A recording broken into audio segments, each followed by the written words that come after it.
Mi lugar y ciudad favoritos presentado por Sean Rosario. Japán. Japán es un país que suele ser visitado por turistas. No solo es famoso por su cultura única y emocionante, sino que la diversidad de sus destinos turísticos hace que muchas personas siempre quieran regresar a Japón.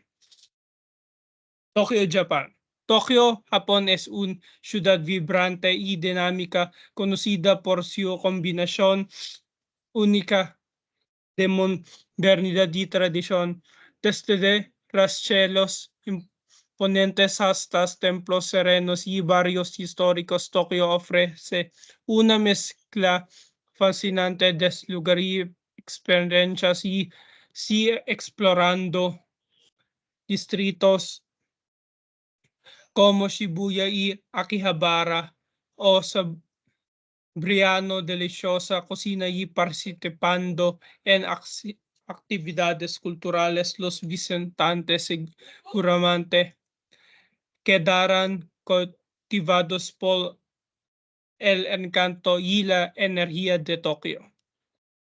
Además de esta parte, hay varias razones por las cuales los turistas también quieren vienen visitar. Como pueden ver en estas imágenes, Japón tiene atracciones turísticas espectaculares que realmente los enoquillos.